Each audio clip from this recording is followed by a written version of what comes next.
Welcome to Important Shift Podcast with Sarah and Taryn, where we cover social issues, politics, popular culture, spirituality, and basically anything and everything in between. So let's get to it. Let's get to it. Woo!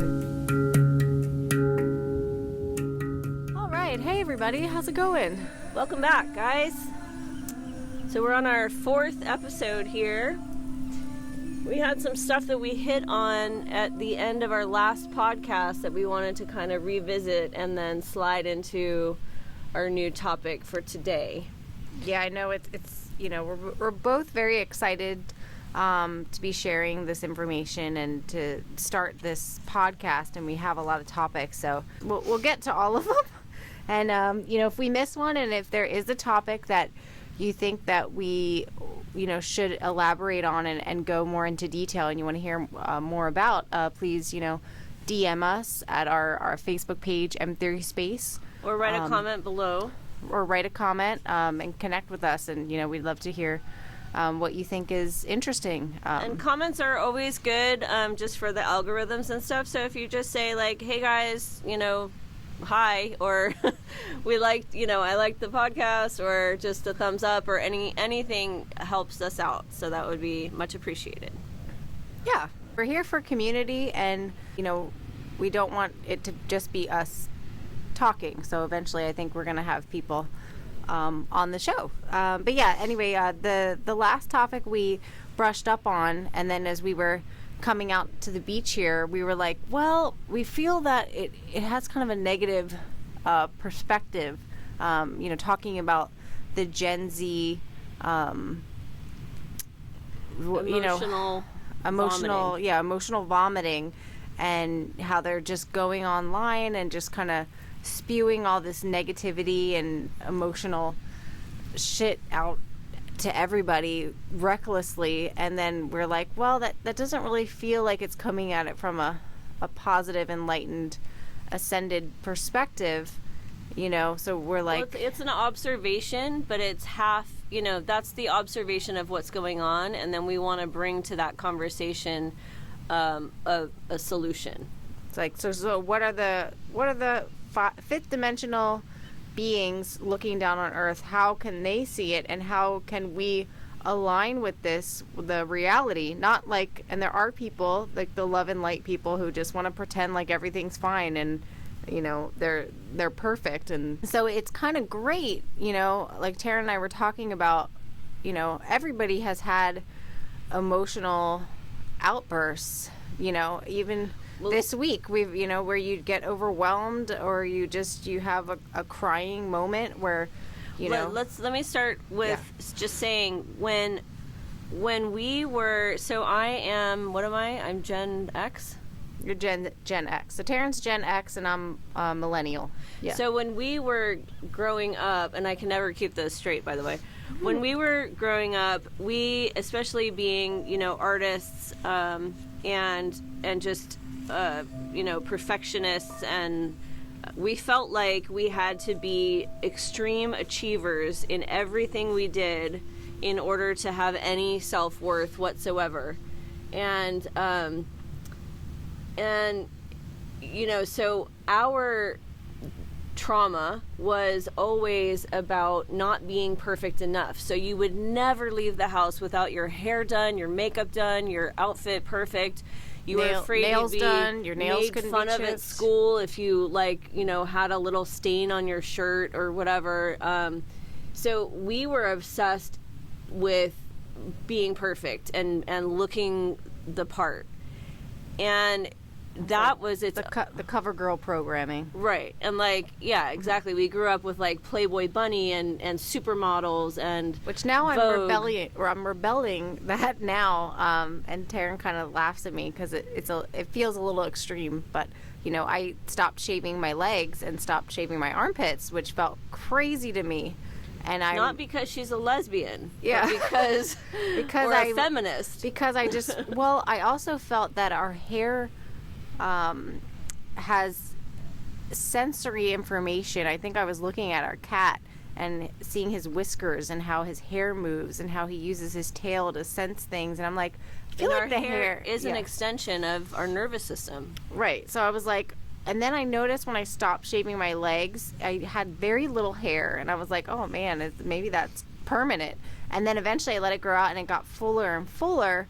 So, you know, I feel like it's... Now she looks like a Sasquatch. I'm just kidding. She has yeah. very blonde, thin hair. You can barely see it. Yeah. But yeah, I still, even that comment, like, gets me a little bit upset. So until I get not upset about it, I'm taking a rebellion kind of stance. To, you know, I know Taryn wasn't trying to hurt my feelings with that, but to some girls, you know, you'd be like, wait. But anyway, I'm probably some Gen Zers. They don't see shave your leg hair.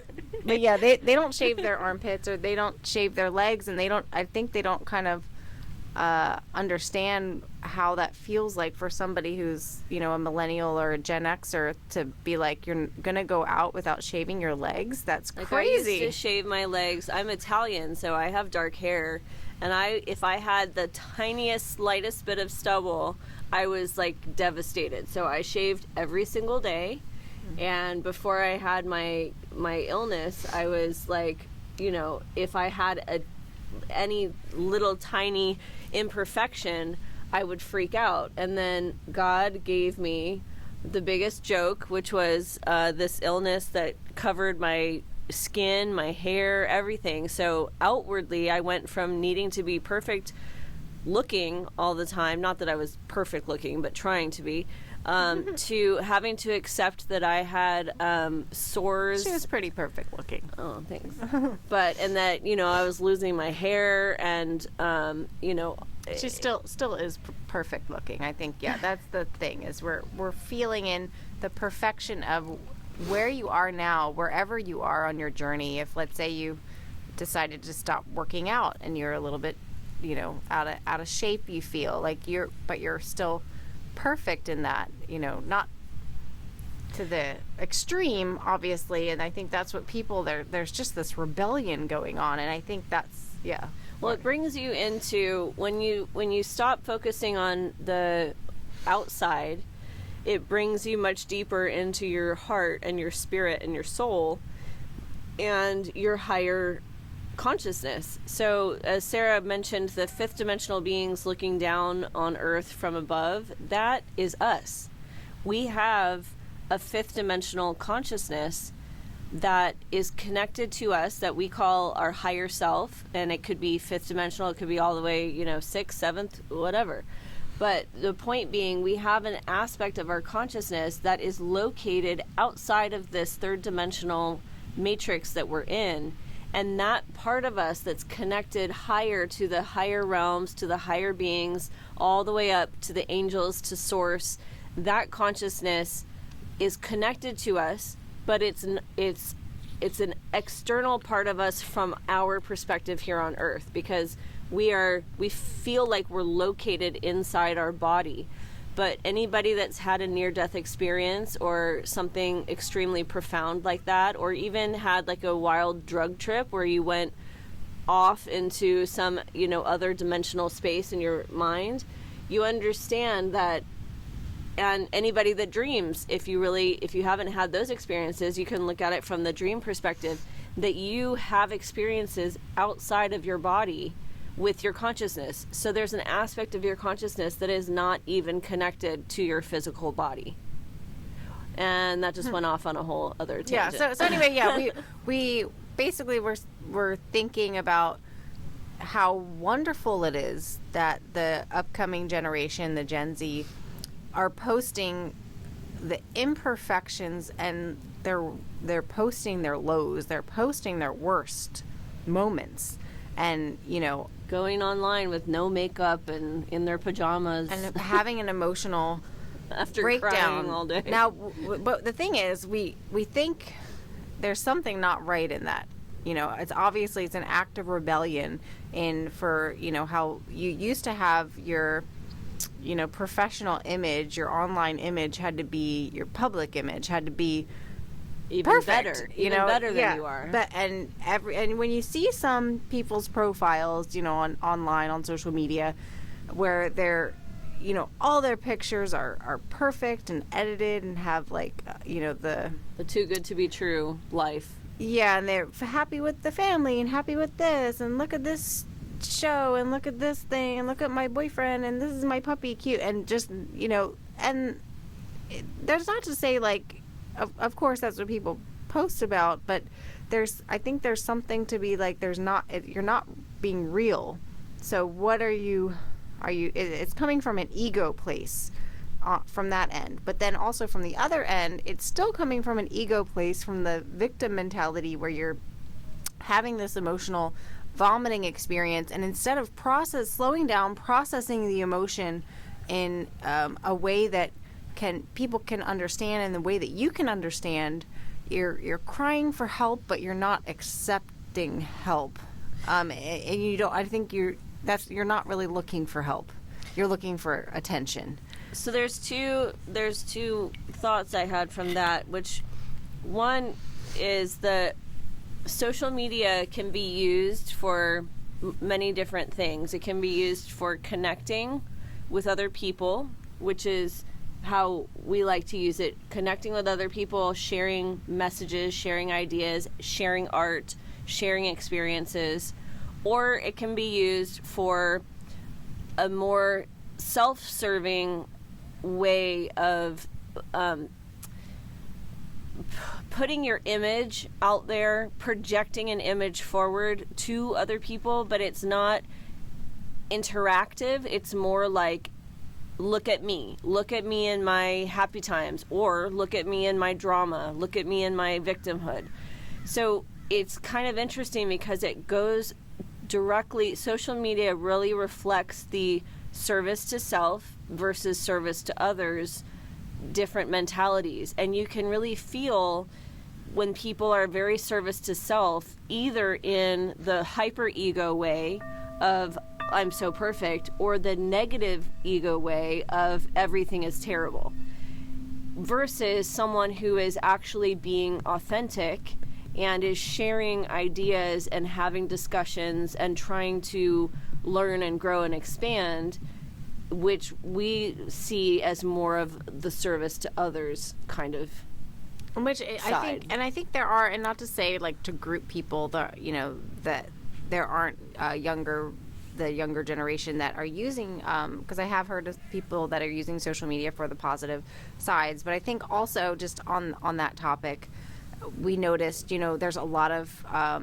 YouTube channels or TikTok or whatever that bash people on the other side, primarily political. Right now, at least. If you're on opposite sides of the political, one side is Republican and they're posting negative sides about crazy Democrats losing it, or Democrats posting about this, fascist Trump lover did this, and there's that, and then there's also this new thing about the OnlyFans or people interviewing girls about talking about the best man, and like, what is your primary, they have to be 6 foot tall and this, and how women are materialistic and they can't let the man, like, the man has to pay for everything, and then the men are telling them don't pay for everything, the women will take advantage of you, and just kind of, and there's a little bit of that going on from what I could tell, but I mean obviously the political stuff is huge right now, and I think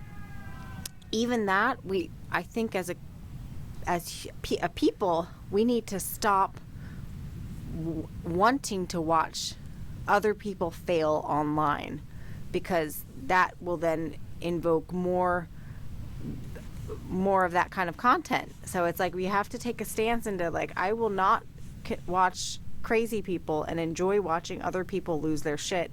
And because basically the channels that post the people on the other side, they're obviously showing it from their perspective. Look how crazy this person is. Look how right I am. And really, that's not the way to go into. And I think before I move on to, the higher realm topic, we did watch this movie, The Apprentice, which was interesting. We didn't know it was biased, but I don't know if you guys have seen it. So it has a take on Trump's life, and it was obviously a very strong Democratic bias, And, you know, we didn't want to watch it if it had a strong Republican bias. Obviously, you know, we're more conservative, odd threesome people. But, you know, we like to have perspectives from the middle, putting people first and not, you know, political values. But yeah, this was just it was defamation of character. It was bashing Donald Trump, but I think it did show what's great and what's happening in the political leaders is the political leaders are bashing each other. So of course that is going to cause a divide in the people. So the people are bashing each other. Yeah, and it contributes to confusion. I think right now we're in a position where, and I think we hit on this in another podcast where we're talking about the incredible need for discernment right now, because there's so much content everywhere and anybody can make content, and that's a great thing. It's great to have a bunch of different perspectives, but people, when they don't have a real deep sense of discernment, or they can't feel into the authenticity of someone or something or a message that's being said, then it's very easy to get swung in different directions. So I think there's a lot of people right now that don't know what to believe about anything. And we were just watching a comedian that we like, I forget his name, he has a YouTube channel with the red hair, and they were going into all the different conspiracy theories, and it was like him and his girlfriend, and they were each arguing with each other about the conspiracy theories. And one would take one side, like, the earth is flat. Are you an idiot? Why would you think the earth is round? And then she's like, what? Are you an idiot? The aliens created the round earth. And then he's like, what? You believe in aliens? I can't believe that. That's ridiculous. And so they're just going back and forth about conspiracy theories. And the point was... Awaken with JP. Oh, yeah. JP. Yeah, and the point that they were making with this video was that even conspiracy theorists conflict with each other, don't know which conspiracy theory they believe in and which one they don't, and so everybody's having a really hard time finding the truth. Yeah, that's what I was gonna say. People just want to know the truth, and that was like a huge thing that I saw when I was working on this last campaign. I did some canvassing and, you know, talking with people at the door. They were just sick of the divide and sick of the media bias, and but that's great in that when people are recognizing when they watch something and it's a biased viewpoint, it's getting them turned off by it. Like they're like, I don't want to watch this because it's obviously going to try to manipulate me into changing my views. Yeah, and that's the beginning of the awakening, is recognizing that everything that you counted on as the truth is actually coming from someone's perspective. And it's interesting. It's something that you learn in anthropology, where when you're first going to study another culture, one of the basics of anthropology you learn is that you will never ever blend in with another culture, no matter how hard you try, because you weren't raised in that culture. So let's say I went when I was 13 and I went to live in another culture, and I grew up in that culture, but I'm originally from San Diego. And even if I spend all of my life from 13 on in that culture, immersed in that culture, learn the language and everything, there's still a perspective that I hold that comes from my having been born and raised up to 13 in San Diego. So as much as I think I am one of them, or I recognize the perspective of those people, I am still carrying my own perspective, which is not a problem. It's great as long as everybody understands that they have a unique perspective. And when you say the truth with the capital T, there are some things that are factual, but even facts can be remembered differently by by different people. There's been so many experiments where there's something happens in a public space, and then you interview all the people that saw it, and all the people that saw it have a different perspective on what happened. So all of us on this planet are seeing things from our own perspective. And if we pulled away from the planet and we're looking down from our fifth dimensional perspective, we might start to see things a little more similarly.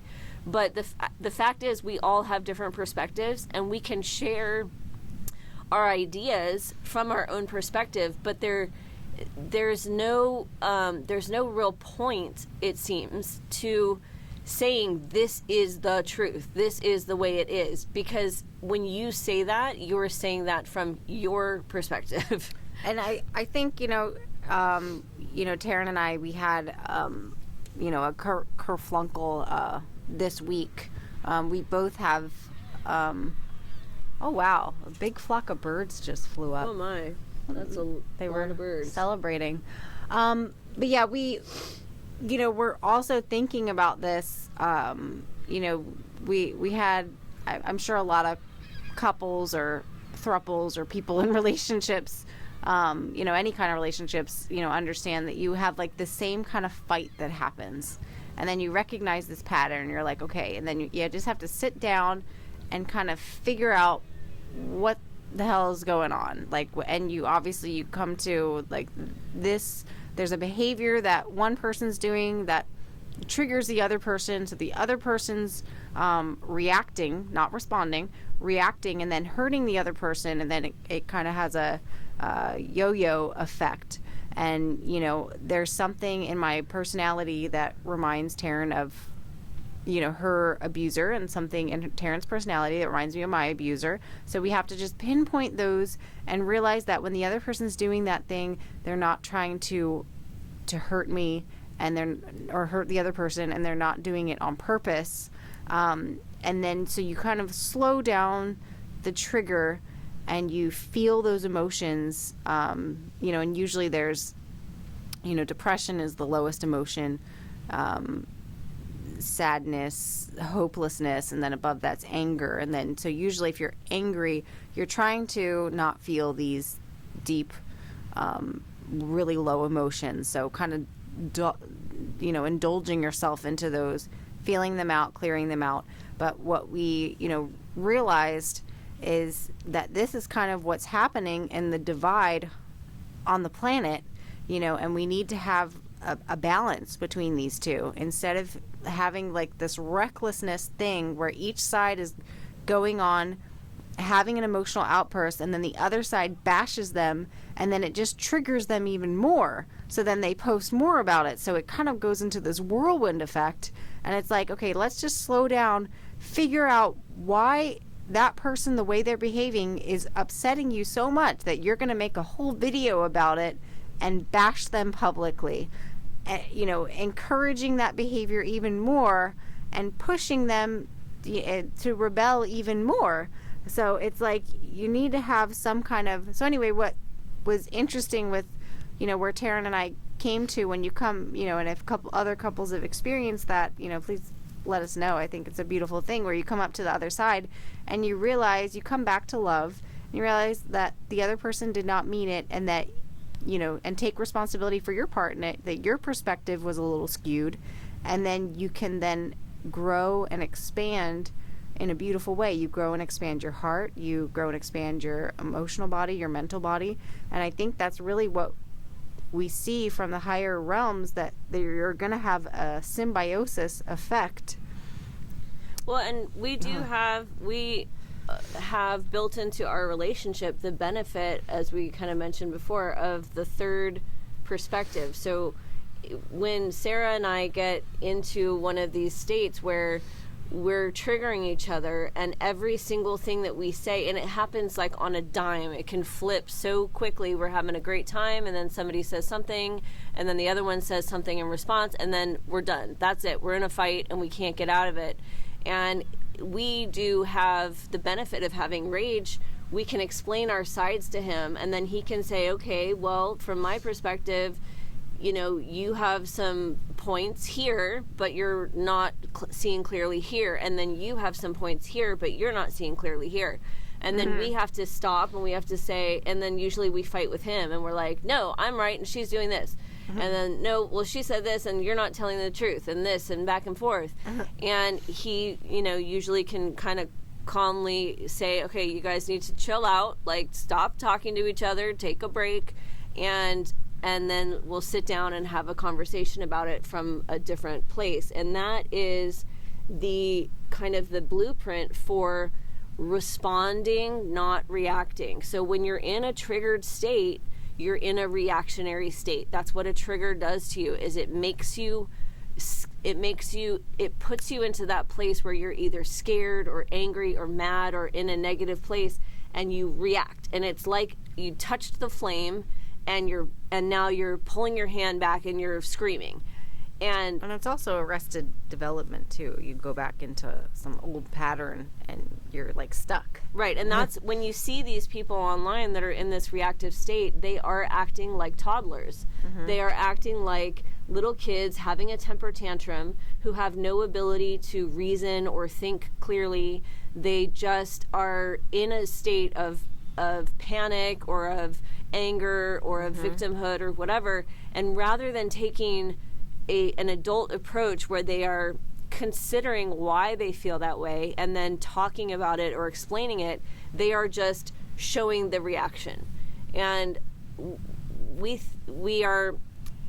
this conversation is sort of to help us see the times where we can stop this reactionary behavior, begin to utilize some of these psychological understandings and spiritual perspectives in order to get us to a responding place where we say, okay, I am really hurt right now and I feel like you targeted me, but I do have the understanding that perhaps this is also my problem and I am oversensitive because of this or that.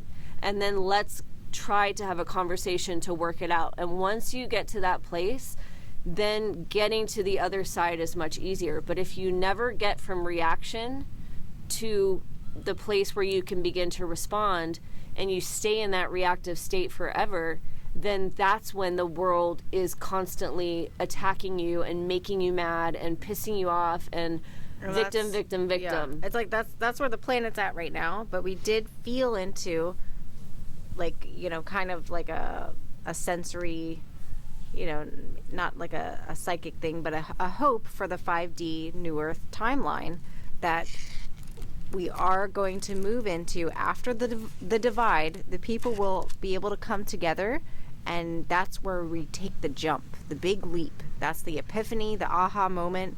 And there's going to be what I was saying with symbiosis, and I'll read the definition here, but it'll be more of a emotional symbiosis where people on the opposite sides, on the opposite perspectives, will help heal and then expand each other's emotional bodies, which will expand the spiritual bodies, and which will then enable spiritual capabilities and beautiful things for what we are as humans are very much capable. We are miraculous beings, and I think we can really bring the highest the light, bring the highest wondrous miracles out of each other. Anyway, the symbiosis definition here, let's see, it says interaction between two different organisms living in close physical association, typically to the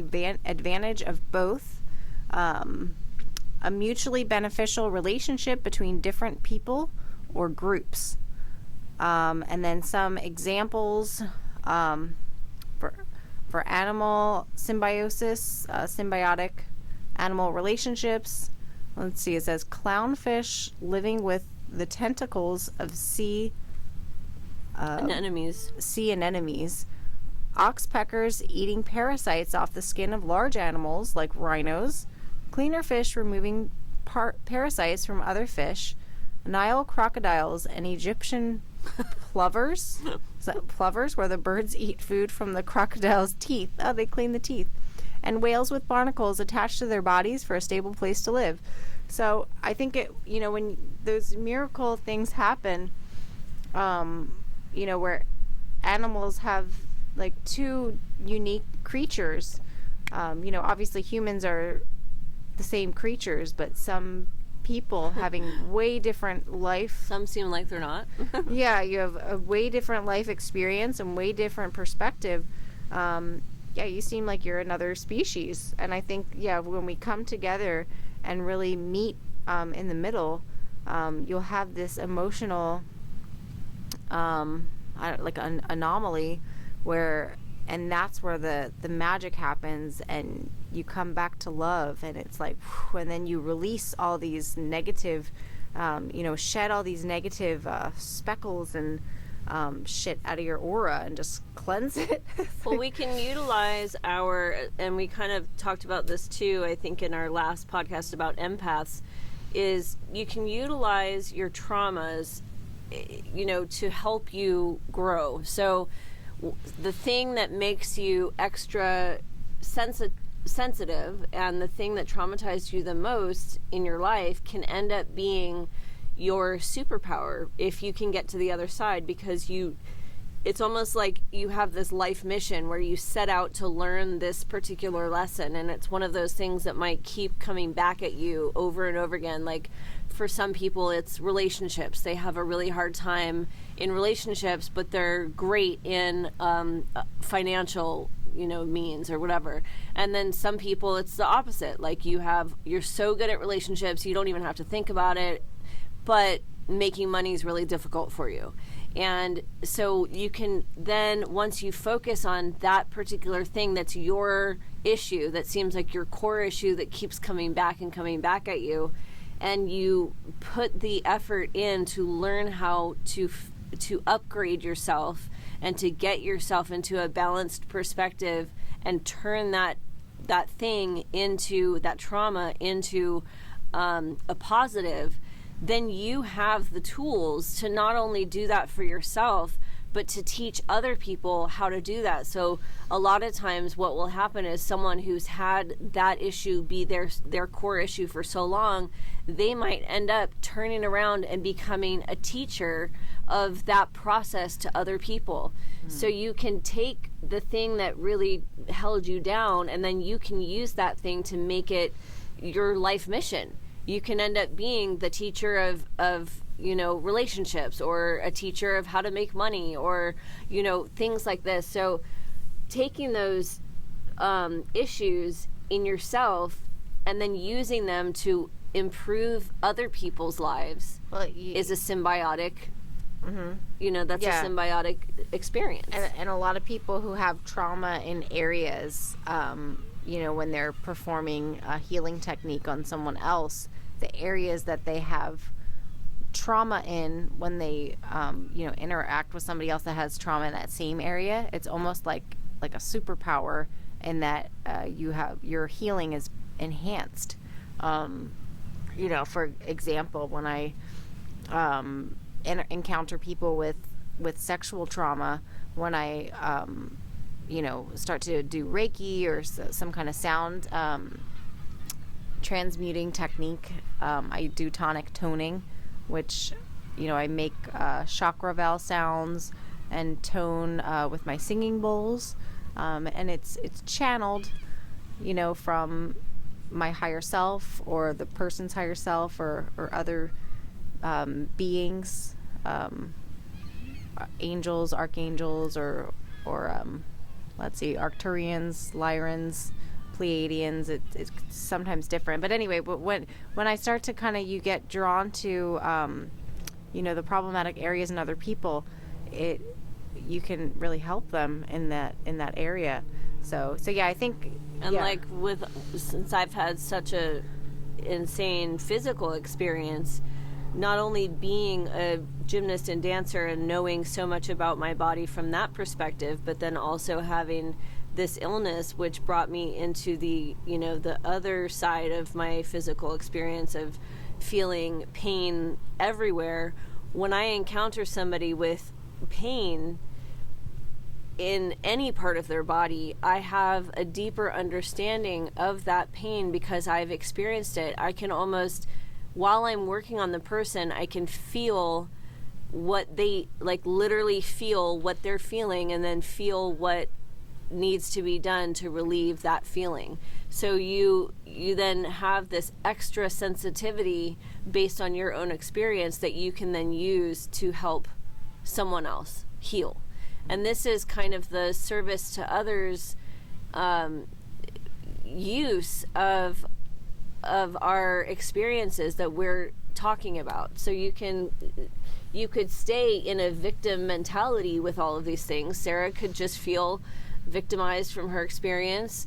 I could feel victimized from my experience. I could go online. We could go online and complain about it and tell everyone how bad it sucks to be us, and all of the shit that we've gone through. And then we could yell at the people that did it to us, or the conditions that created this experience in our life, and we could just stay there. Mm-hmm. But that doesn't feel positive to us, and it doesn't feel, and in fact, neither of us have really talked about it publicly except to say it happened.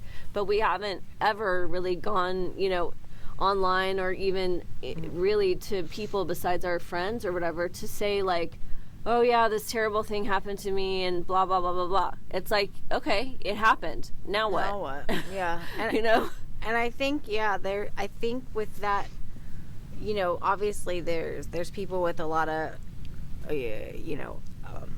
trauma from abuse, or the physical trauma that Taryn had to go through. But I think even just people from different perspectives, like I could feel into and kind of see, a guy and a girl going on a date, and let's say, the guy doesn't want to pay, and then the girl gets upset by that and says, I feel like, the man should pay on the first date, and the guy, if they can calmly, without triggering each other, because normally what happens is they trigger each other.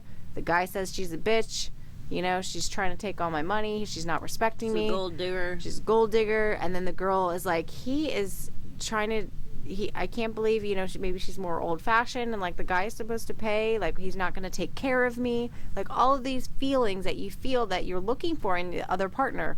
So they get triggered, and then they separate, and they never talk to each other again. What if at the end of the date they had a deep conversation into why that really hurts their feelings, and they really understand themselves and know why that doesn't hurt their feelings, and they could explain it to the other person. And I think that's really where the beauty and the expansion can occur. And then if people can really, I didn't realize that that's why you felt that way. That, let's say the girl feels like, it brings up fears in me that you won't take care of me. Maybe her father, wasn't able to hold down a job and couldn't support the family, and then left. And then, so, she has some abandonment issues and all these kinds of things. So that brings up a sense of security and abandonment issues and stuff like that. So she can, explain in detail. And I know some people might think that's crazy to talk about on a first date, but why not? Isn't that better to talk about it than especially if you're never going to see that person again? And Taryn and Rage, they, on their first date, they just decided to just be honest with each other and just put everything out on the table. This is who I am. This is my past. This is me. This is all my shit. And now they're been happily together for 20 years. So it's like, if you don't run after I tell you all this truth, then maybe we can work this out. Mm-hmm. But what's the point of hiding a percentage of who you are so then you have to reveal it later? It's like, why not just be, and this kind of goes into the next part of the conversation we were going to talk about, is authenticity. And if you present yourself as yourself, and not better than you want to be, and not worse than you want to be, but just as yourself, who you are in the now moment. Mm-hmm. And you really are looking to be authentic with your feelings and your thoughts and your presentation. That that's a what do I want to say? It's an aspect of spirituality and higher dimensional consciousness to present yourself as truly authentic. And the most high balanced spiritual people, practitioners, gurus, things like this, who are real, not the fake ones, are some of the most authentic people that you'll meet. They feel grounded. When you're with them, you feel comfortable, you feel safe, you feel like they're not overly awesome, but they're also, they're usually human. pretty funny. A lot of grounded, authentic people have a pretty good sense of humor because they let things kind of roll off their back, or they know how to deal with issues without going into crazy drama land. And so authenticity is this thing that, as you move yourself through these original traumas and these lower vibrational experiences in your life, and you begin to really put things into perspective and kind of move outwards and expand your consciousness, you become more connected to the authenticity of yourself, who you are, and the authenticity of other people. And you become more responsive and less reactive, and you begin to understand other people's perspectives in a more holistic way. So if someone is acting whack and they're acting crazy, you can see maybe why they're acting like that, how their heart is hurting right now. You have more empathy. You can see things from not from a judgmental place. Right. Like you're seeing it observingly and saying they're probably going through this and they're behaving like this in this way, and not judging them or looking down on them, which some people do to push themselves up. But and actually, judgment, being judgmental, like if you're talking to most people who've done some deep spiritual work, being judgmental is one of the things that prevents you from getting to a spiritual place. The more judgmental you are about yourself and about other people, the less perspective you have in an expanded way. The less you can kind of open your mind and open your heart and feel into other people's experience. So as you become more and more empathic, you also stop judging people as much.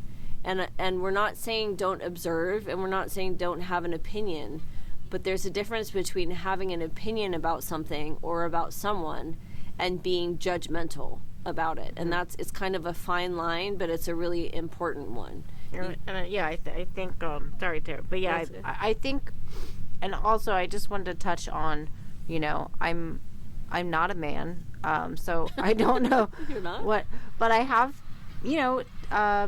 Taryn and I are together, and there's been times maybe at the beginning of our relationship where you feel good, like you want to pay or something, but just, I didn't want to seem biased in the example about the guy and a girl on a date, because, from the girl's perspective, she could have these other instances which brings up emotional triggers when the man says he doesn't want to pay, and then when a man can feel when the woman is expecting him to pay, and then he pushes back because it brings up emotional triggers in him. So maybe from his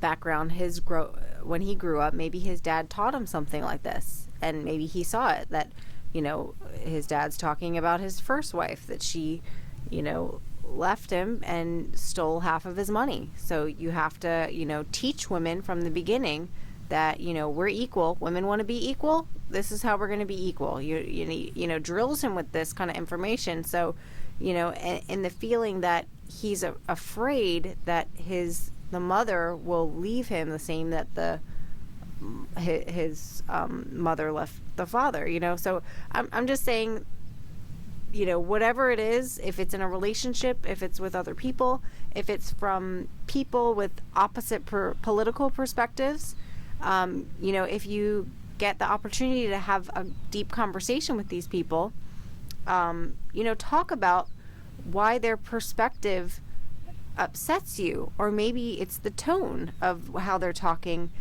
triggers you, and it makes maybe they're coming across in a way where it feels condescending. So then you have to say, the way that you're saying it makes me feel like you think that you're right and I'm wrong and I'm stupid, and it hurts my feelings. And that's kind of where the beauty the magic expansion can start.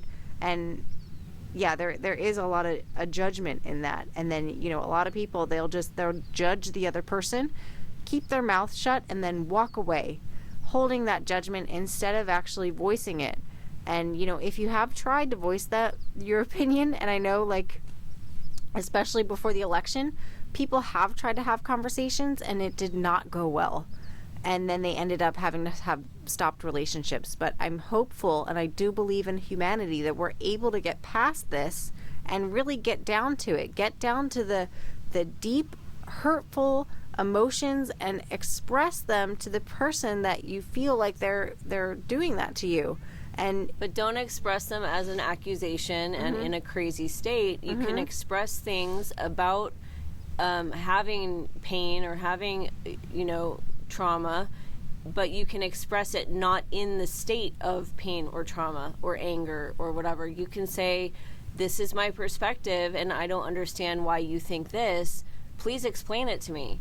And you might learn something from their explanation, and you might not. You might walk away from the conversation still believing what you believe, but having the open mind to hear someone else talk and hear their perspective, even if you don't believe it, that's something that, has been totally shut down through this whole election, is that you'll have people, a Democrat and a Republican try to have a conversation, and neither one will listen to the other one because they're so far into their own world that they don't even allow the other person to speak.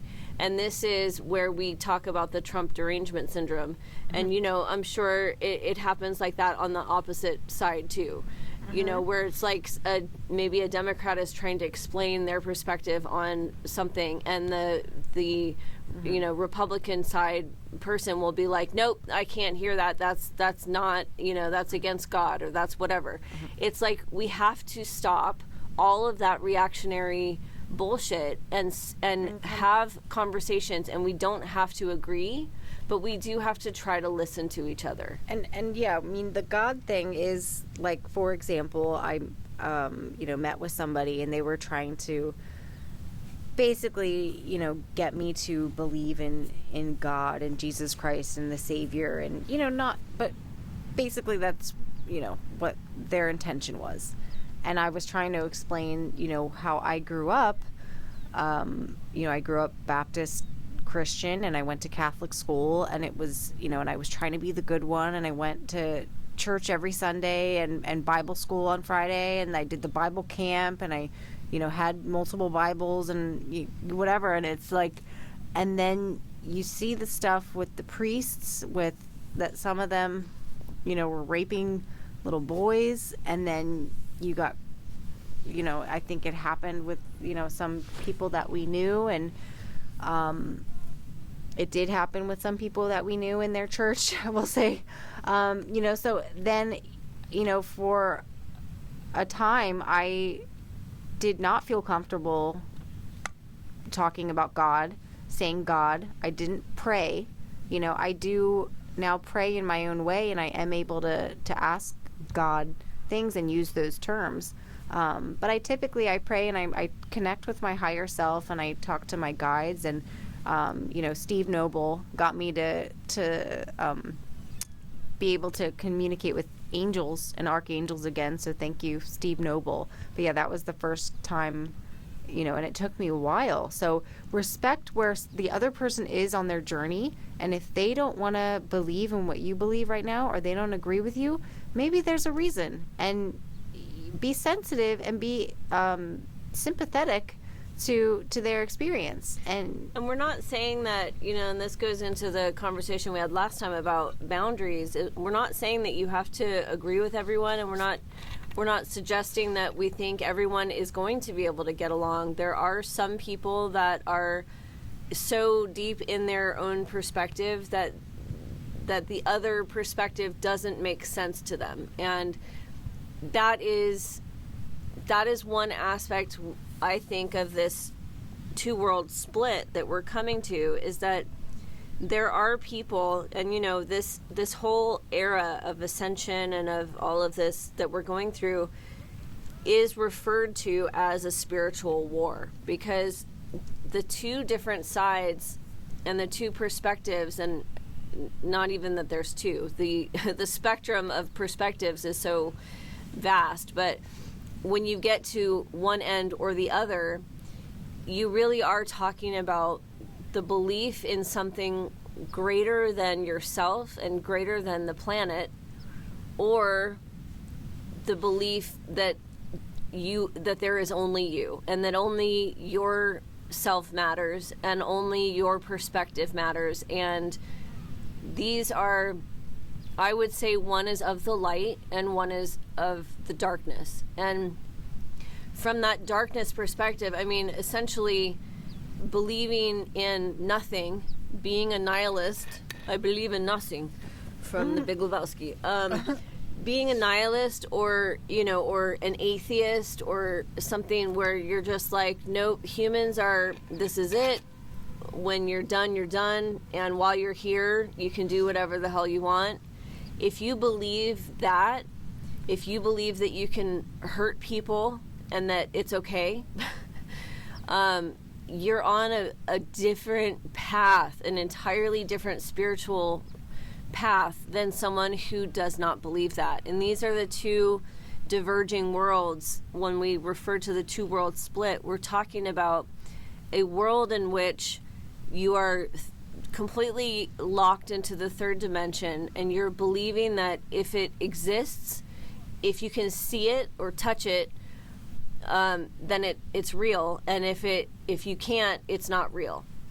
And if you're in a spiritual realm, you don't think like that. You believe that the physicality of your body and of the earth are projections from a higher place, from a spiritual dimension, from a it doesn't even have to be spiritual, but from a quantum level. Things come into manifestation from an energy place and from a light-based place first, and then they materialize into 3D stuff. But if you don't believe that, you're in an entirely different mindset. And so I do think that there's this split coming where you've got these third dimensional people, and then you've got these people that are working with their higher consciousness. And as we get farther and farther into this ascension period, those two perspectives are going to diverge so strongly that you're going to have people living literally in two different dimensions. And this is where you start to see this divide coming, where you can't even talk. Whoops, that was my phone. You can't even talk to somebody who is in that third dimensional perspective when you're coming from a place of a spiritual perspective. Yeah. So I think, I think what is great is that we are shifting into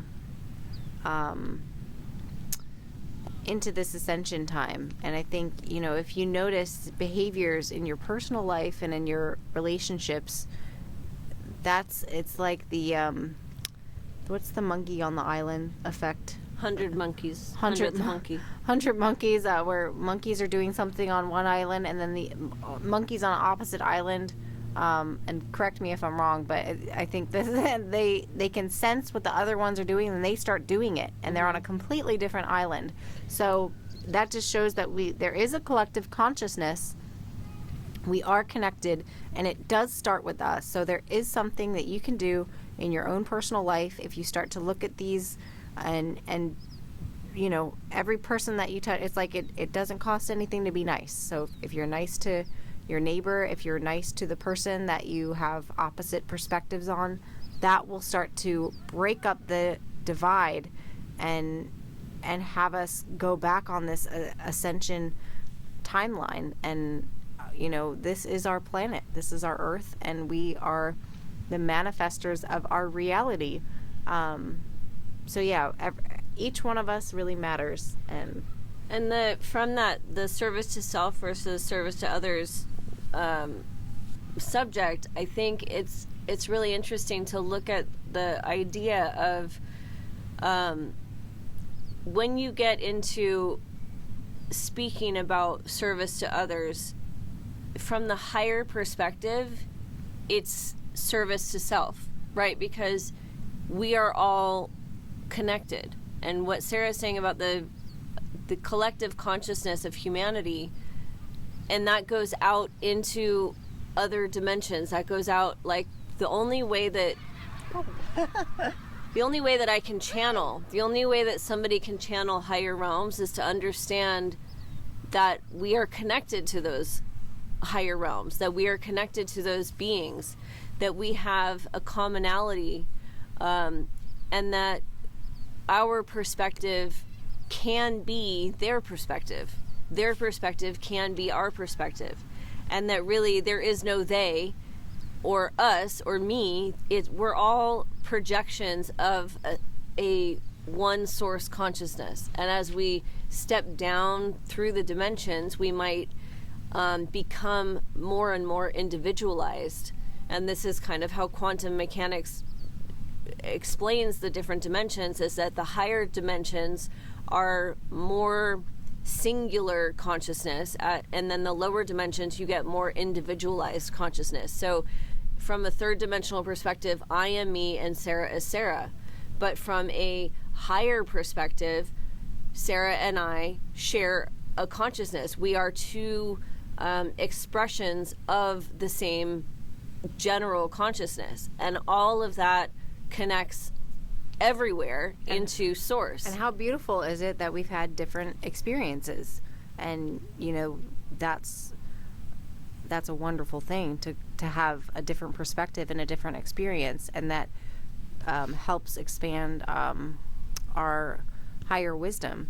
And once we tap into this, you can understand someone else's perspective from a higher perspective, and appreciate their journey, and appreciate each person for being brave in their own unique journey. And some people, like, from, I guess, more of a judgment perspective, some people have a more challenging journey.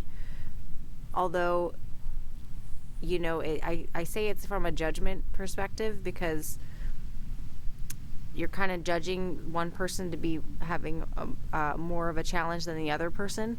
And, that comes with, people living in different areas of the planet, and, people who grew up in poverty. But, there are emotional challenges. Like, let's say if you grew up wealthy, but, you had an abusive mother or father, and you had to deal with that kind of things, that can be more painful than growing up in poverty.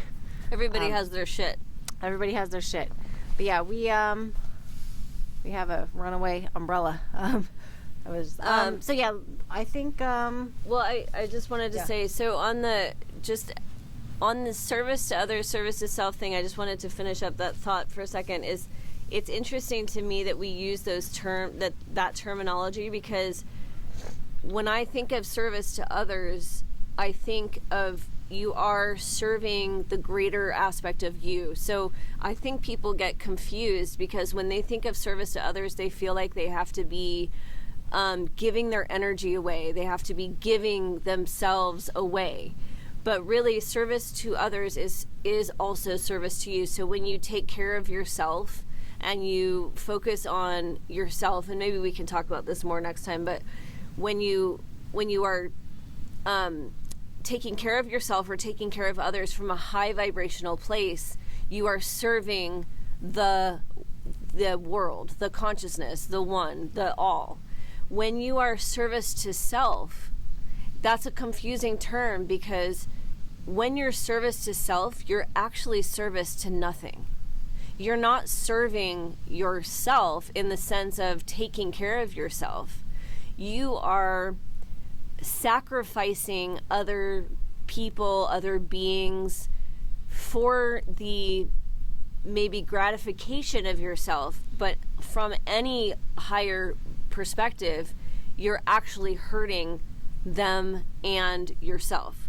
So service to self is like service to darkness. It's like service to death, and it's like service to, I'm just gonna say it, Satan. Like, it's service to the devil. I mean, it's service to darkness. It's service to the lower energy, lower vibrational beings, demonic realm. And when you start to look into the spiritual world, there is a demonic element in a demonic realm that service to self feeds. And so I think that maybe we can go into that topic a little more next time, but I do think it's kind of a fascinating thing to start talking about the spiritual realms. That's why it's if you have a narcissist in your life, you may kind of feel the same kind of feelings about this kind of topic, because that's... Or a psychopath or a sociopath or any of these very dark personalities you can start to see. And yeah, we're going to take a note on this because I think this is a good topic to go into next time, is that there is an element of certain lower personality types that does feed into the lower dimensional spiritual realms of demonic energies and but we do hope that like some of them are able to save. And I think with those people, if they are able to make that leap to hop on the fifth dimensional timeline, that's when a ripple effect happens and the earth can then shift up faster. So people who are on the dark side go into the light side. We would like you to come to the light side. And we do say, I'll just say this just as a little PSA at the end here, we do lots of clearings, calling from a protected space and making sure that they're not manipulative. And it's a very important time right now on the planet as we're going through all of this different shifting and upgrading and things, to keep doing your clearing work. Light your sage, walk around your house, get all the corners, burn that sage, light incense, do salt baths and things like that. Anything that can clear your energy fields, and drinking your water, blessing your water, and eating your fruit. And and we're gonna do a little sound kind of in closing. We have Taryn has her hand pan here, and I have my crystal bowls, so we'll just do a little channel message for you here. We appreciate all of you guys, and here we go. All right, we appreciate the ocean. We've got the birds singing in the background.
Ina shaya nakoa tiana sa no amatia kolosa tiana kaya hana yachano ta maya kana siatatua nyato banaya kana siakano yanata yana yasata watiana ko yatata nakwa sana chonako miana to ana siana takayana tawa sana tawa nakiato satania tatata banaya tuna tiora semataya kiana to toyana cielo down cielo to danya tataya sawa tialo to dara tieto opening the throat chakra Yellow to la siana tayana kawana tala siato to yato yana duala kashakpada siakala tia mia naya no to siapataya to yakalasia ya pana go. All right. Thank you guys for tuning in. We love and appreciate each and every one of you. And yeah, we'll put some info if anyone's out in the Los Angeles area. We are doing a bi-weekly drum circle right here on Hermosa Ave and 2nd Street. And yeah, we'll post it on our Facebook page, also on my Instagram, but for now just check our Facebook page at mtheory space. And yeah, we'll catch you on the next one. We'll catch ya. Thanks for hanging out.